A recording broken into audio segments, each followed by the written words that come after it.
Imaginemos la siguiente escena. Es el 1 de marzo, domingo, Ajá. en una zona remota y de dificilísimo acceso en la selva peruana, específicamente en la estación de válvulas del distrito de Megantoni, en Cusco. De pronto ocurre un desastre. Un escenario de pesadilla logística, sin duda. Totalmente. Se detecta una fuga de gas, seguida inmediatamente por una deflagración masiva. La onda expansiva es tan violenta que lanza por los aires a los trabajadores presentes. Y, de un momento a otro, por un solo punto de falla en medio de la selva, el suministro de energía de todo un país entra en estado de emergencia absoluta. Es un colapso sistémico en cuestión de segundos. Así es. Y para este análisis profundo, hemos reunido una pila de fuentes fascinantes que documentan no solo la fragilidad de esta infraestructura actual, sino una posible y revolucionaria ruta de escape. Tenemos transcripciones de reportes de noticias de la revista Energiminas y también de Exitosa Noticias. Además de un reporte histórico de Osinergiamin del año 2007 que resulta clave aquí. Exacto. Y para contrastar, tenemos acceso a algo muy exclusivo. Documentos internos de inversión, un pitch deck y registros de preparación para Venture Capital de una innovadora empresa llamada Stellar Energy. Ellos traen un proyecto bautizado como Energetic Heart. Y la misión de esta exploración exhaustiva es, justamente, comprender el inmenso riesgo de la centralización energética en Perú, un modelo que asume riesgos altísimos en la comercialización y genera una inseguridad brutal para las empresas. Una fragilidad que cuesta millones. Claro, y por otro lado, vamos a explorar esta solución de Deep Tech de la que hablabas. Una propuesta para descentralizar la energía, llevando literalmente un río portátil a los patios traseros de las grandes industrias y mineras. Bueno, vamos a desempacar esto, porque lo que ocurrió en Megantonio no se puede catalogar simplemente como un evento desafortunado o un accidente aislado. Es la manifestación física de un cuello de botella monumental. Es la anatomía de un fallo anunciado. Exactamente. El gas natural de Camisea es el sistema circulatorio energético del país. Y resulta que toda esa energía viaja por un solo ducto principal, que se divide en una línea para líquidos y otra para gas natural. La matemática de esta vulnerabilidad es aterradora. Si ese ducto falla, colapsa todo el suministro. Y los detalles técnicos que arrojan los reportes de Exitosa Noticias pintan un cuadro bastante precario. Estamos hablando de un gasoducto extenso, ¿sí? De Malvinas a Liema. Correcto. Pero hay un tramo crítico de 211 kilómetros que va desde Malvinas hacia la selva alta de Ayacucho, en la zona de Chiquintirca. En este segmento es donde ocurre la magia, o en este caso, el desastre. Hay estaciones de bombeo y válvulas ahí, ¿verdad? Sí, unas 8 válvulas de bloqueo. Pero aquí hay un detalle técnico fundamental. Este tubo se encuentra enterrado a 3 metros bajo tierra. O sea, a 3 metros de profundidad, culpar a una avalancha o a la lluvia es bastante difícil. Totalmente descartado. A esa profundidad, un evento natural superficial no rompe un ducto de acero. Los analistas apuntan directamente a una posible negligencia operativa o a una grave falta de mantenimiento. Lo cual es gravísimo considerando la ubicación. Lluvias, la inspección de este tramo tiene que hacerse en helicóptero, porque simplemente no hay carreteras de acceso. Y lo peor es que esto no es un evento sin precedentes. Ya en 2005 tuvimos la falla en Tojate. Y el efecto dominó de algo así. O sea, la pregunta de fondo es, ¿a quién le importa realmente esto? Y la respuesta es que a todos. El Ministerio de Energía y Minas tuvo que declarar de inmediato el estado de emergencia en el despacho de gas natural. Priorizando a los hogares y a la generación eléctrica, lógicamente. Claro, pero al hacer eso, se perjudica inmediatamente a otros sectores. Hablamos de más de 300,000 vehículos a gas natural vehicular solo en Lima. De la noche a la mañana, se quedan sin combustible. Un golpe directo al bolsillo del transporte. Un golpe masivo.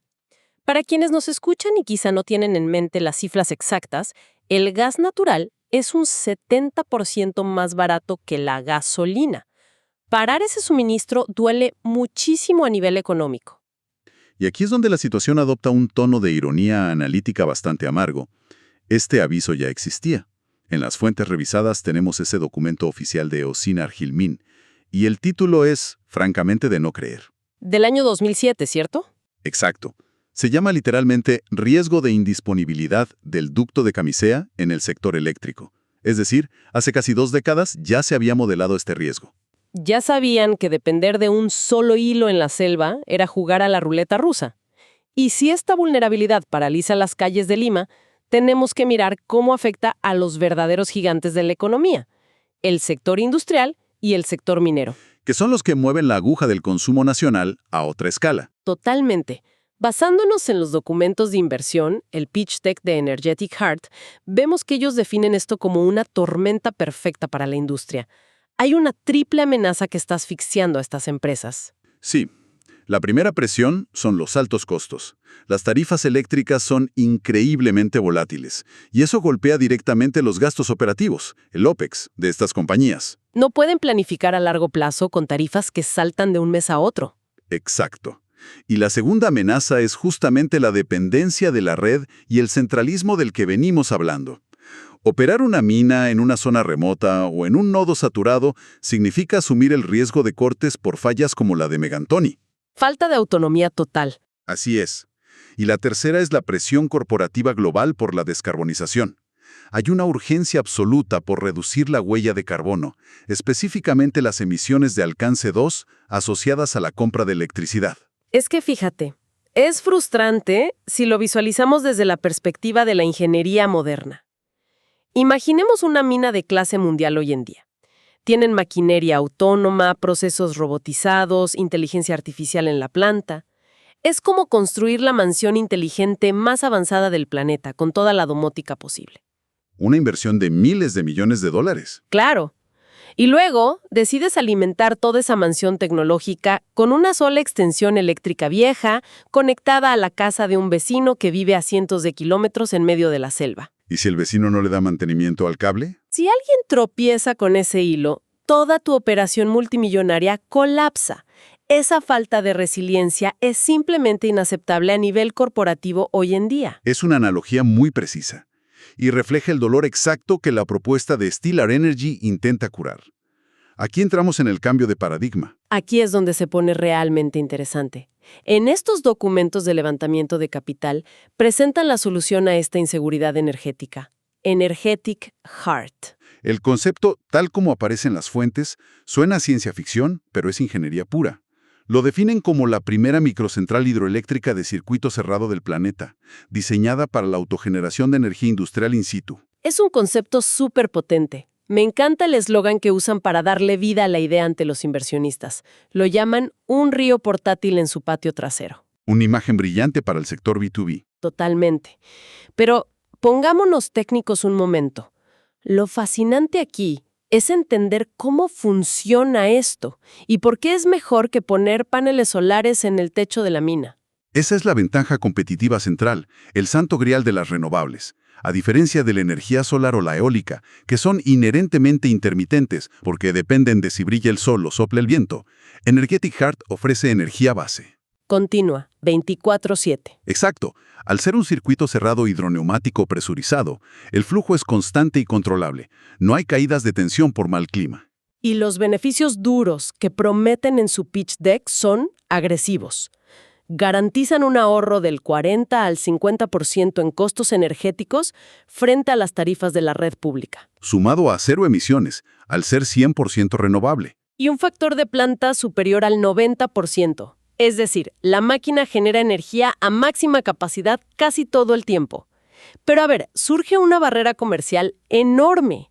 ¿Cómo convences a un gerente de minería que está enfocado en extraer cobre o zinc, de que desvíe millones de dólares para comprar una central hidroeléctrica portátil? No lo haces.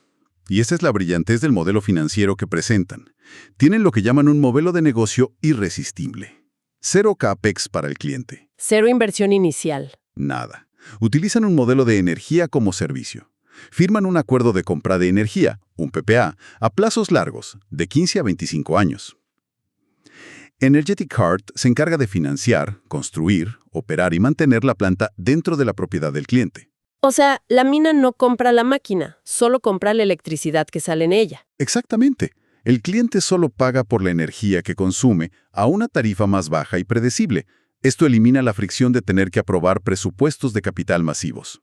Es una jugada maestra.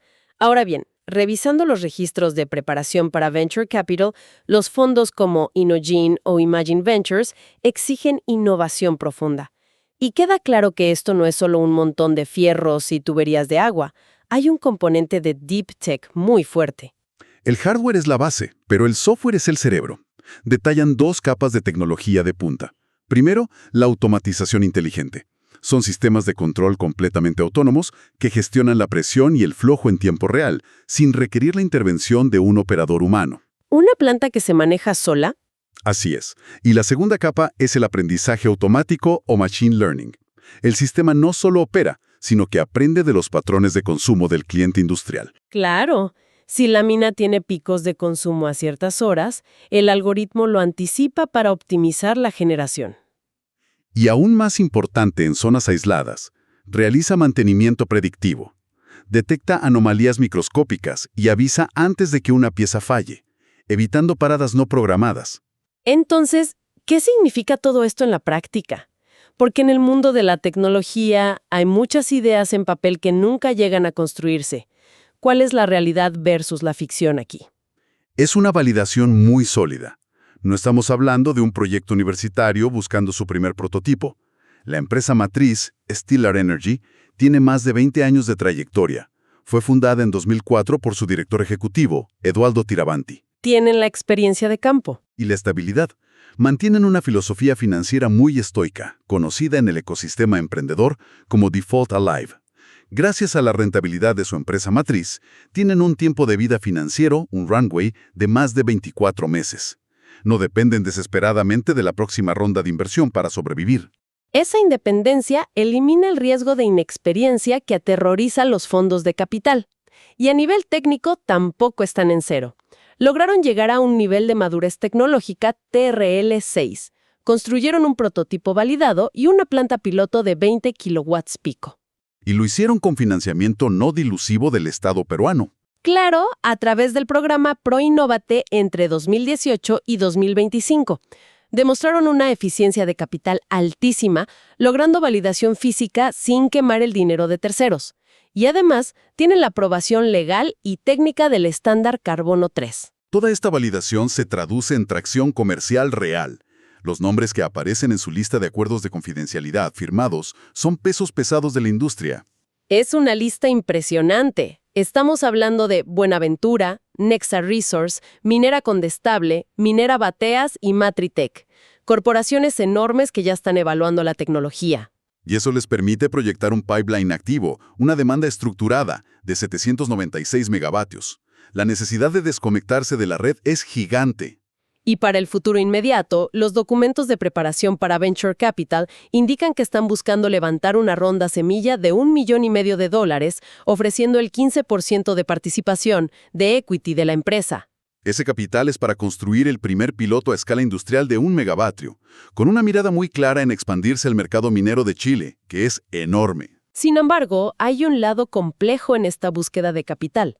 Los registros de preparación también mencionan la participación en plataformas de inversión competitivas, como The Pitch by Deal. Y ahí enfrentan la fricción típica del Deep Tech. El capital, a cambio de acciones, exige una negociación sumamente cuidadosa. Las plataformas suelen tener términos rigurosos y, muchas veces, demandan renunciar a cierta confidencialidad en etapas muy tempranas. Claro, mostrar tu arquitectura técnica a inversionistas sin comprometer tu propiedad intelectual es caminar sobre una cuerda floja. Tienen que proteger el secreto industrial de este río portátil mientras buscan el dinero para escalarlo. Es un equilibrio delicado sin duda. Si sintetizamos todo este análisis profundo, el viaje que hemos hecho increíble. Pasamos de observar la tremenda inestabilidad de un país entero, que depende de un solo ducto de gas subterráneo enterrado en la selva, y propenso a fallas que paralizan la economía. A contrastarlo con la promesa de la resiliencia extrema. La creación de microredes industriales cerradas, completamente descentralizadas y predictivas gracias a la inteligencia artificial. Para quienes nos escuchan, la relevancia de esto se resume en una idea central: la tranquilidad operativa. Frente a los caprichos del centralismo y la infraestructura nacional heredada, el control de la propia generación de energía parece ser el futuro indiscutible de las grandes empresas. Y eso nos lleva a una reflexión final bastante provocadora para nuestra audiencia. Te escucho. Pensemos en el panorama macroeconómico. Si las industrias más pesadas del mundo, como la minería, que son los grandes consumidores de energía, logran desconectarse por completo de la red pública creando sus propios ecosistemas cerrados e infinitos con estos ríos portátiles. O sea, si los mejores clientes de la red se van, Exacto. ¿Qué pasará con la red pública tradicional cuando pierda a quienes financian gran parte de su mantenimiento? Estaremos viendo el principio del fin de los monopolios energéticos nacionales, tal como los conocemos hoy, empujados por esta descentralización extrema. es una pregunta estructural inmensa.